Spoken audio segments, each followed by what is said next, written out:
ದರ್ಶನ್ ಪತ್ನಿ ವಿಜಯಲಕ್ಷ್ಮಿಗೆ ಅಶ್ಲೀಲವಾಗಿ ನಿಂದನೆ ಮಾಡಿರ್ತಕ್ಕಂಥ ಪ್ರಕರಣಕ್ಕೆ ಸಂಬಂಧಪಟ್ಟಂತೆ ವಿಜಯಲಕ್ಷ್ಮಿ ನಡೆಯಿಂದ ಸೈಬರ್ ಪೊಲೀಸರು ಬೇಸರಗೊಂಡಿದ್ದಾರೆ. ಏನಂದರೆ ನಿಮಗೆ ಏನು ಕಿರುಕುಳ ಆಗಿದೆಯೋ ಬಂದು ನ್ಯಾಯಾಲಯದಲ್ಲಿ ಹೇಳಿಕೆ ಕೊಟ್ಬಿಡಿ, ಒಂದು ಹೇಳಿಕೆ ಕೊಡಿ, ನೀವು ಒಂದು ಸ್ಟೇಟ್ಮೆಂಟ್ ದಾಖಲಾಗಬೇಕು. ನಮಗೆ ಮ್ಯಾಜಿಸ್ಟ್ರೇಟ್ ಮುಂದೆ ಬಂದು ನಮ್ಮದು ಸ್ಟೇಟ್ಮೆಂಟ್ ಬೇಕಾಗುತ್ತೆ. ನಮಗೆ ನಮ್ಮ ಮುಂದೆ ಕೊಡೋ ಸ್ಟೇಟ್ಮೆಂಟ್ ಬೇರೆ, ಅಲ್ಲಿ ಸ್ಟೇಟ್ಮೆಂಟ್ ಕೊಡ್ತಕ್ಕಂಥದ್ದು ಬೇರೆ ಅಂತೇಳಿ ಪದೇ ಪದೇ ಈಗ ವಿಜಯಲಕ್ಷ್ಮಿ ಅವರು ಪೋಸ್ಟ್ಗಳನ್ನು ಮಾಡಿದ್ದಾಯಿತು, ಈ ಥರ ನನಗೆ ತೊಂದರೆ ಆಗ್ತಿದೆ ಅಂತ ಹೇಳ್ಕೊಂಡಿದ್ದಾಯಿತು, ಬಂದು ದೂರು ಕೊಟ್ಟಿದ್ದಾಯಿತು, ನಮ್ಗಳ ದೂರಿಗೆ ಇಲ್ಲಿ ಬೆಲೆ ಇಲ್ವಾ, ನಮ್ಮ ಕಂಪ್ಲೇಂಟ್ ಕೊಟ್ಟರೆ ವ್ಯಾಲ್ಯೂ ಇಲ್ವಾ ಅಂತ ಹೇಳಿದ್ದಾಯಿತು. ಅದ ಮೇಲೆ ಒಂದಷ್ಟು ಕ್ರಮಗಳು ಆಯಿತು, ಒಂದಷ್ಟು ಜನ ಅರೆಸ್ಟ್ ಮಾಡ್ಕೊಂಡು ಕೂಡ ಬಂದರು. ಅರೆಸ್ಟ್ ಸೋ ಕಾಲ್ ಡೀಸೆಂಟ್ ಫ್ಯಾನ್ಸ್, ಇವರೆಲ್ಲರೂ ಕ್ಲಾಸಿ ಫ್ಯಾನ್ಸ್, ಇವರೆಲ್ಲರೂ ಬಂದು ಅವ್ರ ವಿಚಾರಕ್ಕೆ ಇವರೆಲ್ಲ ಕಂಪ್ಲೇಂಟ್ ಮಾಡಿದರು. ಅವ್ರು ಬಂದು ಅರೆಸ್ಟ್ ಆಗಿದ್ದು ಆಯಿತು. ಇದಾದ ಮೇಲೆ ಪ್ರೊಸೀಜರ್ಸ್ ಉಳ್ಕೊಳುತ್ತಲ್ಲ, ಹಾಗೇ ಅರೆಸ್ಟ್ ಆಯಿತು, ಅವ್ರು ಹೇಳಿದ್ರು. ಈಗ ಅವ್ರು ಮಾಡಿದ್ದಾರಾ ಮಾಡಿಲ್ವಾ ತನಿಖೆ ನಡಿಬೇಕಾದಾಗ ಇವರ ಸ್ಟೇಟ್ಮೆಂಟ್ ಬಹಳ ಬಹಳ ಇಂಪಾರ್ಟೆಂಟ್ ಆಗುತ್ತೆ.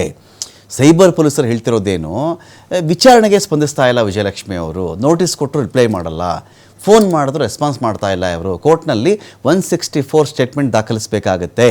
ಇದಕ್ಕೆ ಯಾಕೆ ಹಿಂದೇಟು ಹಾಕ್ತಿರೋದು ವಿಜಯಲಕ್ಷ್ಮಿ ಅವರು?